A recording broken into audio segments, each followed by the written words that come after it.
بسم اللہ الرحمن الرحیم۔ آج کل پورے ملک کے اندر ایک مہنگائی کا طوفان ہے۔ لوگ 2 وقت کی روٹی کے لیے مر رہے ہیں، اور پھر بجلی کے بلوں میں بڑی حد تک ظالمانہ جابرانہ قسم کے ٹیکس لگا کر غریب عوام کا جینا بہت مشکل بنا دیا ہے۔ ایسے میں بعض لوگوں کو یہ کہتے ہوئے سنا بھی گیا، اور بہت سارے لوگ یہ کرتے بھی ہیں کہ بجلی کے بل چونکہ بہت زیادہ آتے ہیں، اس کا حل یہ نکالا ہے کہ میٹر کو سست کر دیا جائے تاکہ بل کم سے کم آئے۔ یاد رکھیں، شرعی نقطۂ نظر سے مسئلہ یہ ہے کہ اگر میٹر چیک کرنے والا شخص میٹر کے ہندسوں کے حساب سے بل بنوانے کے بجائے اندازے سے بل بنوا کر بھیج رہا ہے، تو آپ میٹر سست کرنے کے بجائے متعلقہ حکام سے اس میٹر چیکر کی شکایت کریں اور یہ بات ثابت کریں کہ بل میں جس حساب سے رقم آئی ہے وہ میٹر کے ہندسوں کے اعتبار سے وہ غلط ہے، اس لیے مجھے میٹر کے حساب سے درست بل بھیجا جائے۔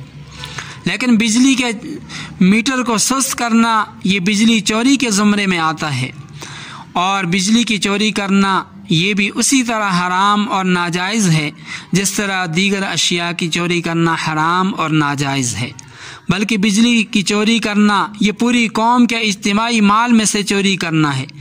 یہ تو ایک آدمی کی چوری سے زیادہ خطرناک ہے۔ 22-23 کروڑ کی عوام سے کس سے آپ معافی مانگیں گے؟ اس لیے بجلی چوری کرنے سے اجتناب کرنا چاہیے۔ اور اس سلسلے میں ایک بات یہ سمجھ لیں کہ یہ مہنگائی، ملک کے اندر بدامنی، یہ در حقیقت ہمارے اعمال بد کا نتیجہ ہے۔ ہم نے اللہ اور اس کے رسول کو ناراض کر رکھا ہے۔ قرآن کریم میں اللہ تعالیٰ فرماتے ہیں، ظہر الفساد فی البر والبحر بما کسبت ایدی الناس لیذیقہم بعض الذی عملوا لعلہم یرجعون۔ اللہ تعالیٰ اعمال بد کی ہمیں سزا دے رہے ہیں، اور حدیث پاک میں آپ علیہ السلام نے فرمایا، اعمالکم وعمالکم، جیسے تمہارے اعمال ہوں گے ایسے ہی تمہارے حکمران ہوں گے۔ تو ہمارے اعمال ختم ہو چکے ہیں، ہم نے شرعی احکامات سے ہم نے اعراض کر چکا ہے۔ تو اس اعتبار سے اس سلسلے میں پوری قوم سے گزارش ہے کہ وہ اپنے اعمال کو درست کرے، اللہ تعالیٰ کو راضی کرنے کی کوشش کریں، اور حکام بالا سے درخواست یہ ہے کہ وہ اپنی عیاشیاں، فحاشیاں، شاہ خرچیاں ترک کر دیں، اور ناجائز اور ظالمانہ قسم کے ٹیکس وغیرہ ختم کر کے عوام کو سہولت کے ساتھ جینے کا حق دیں۔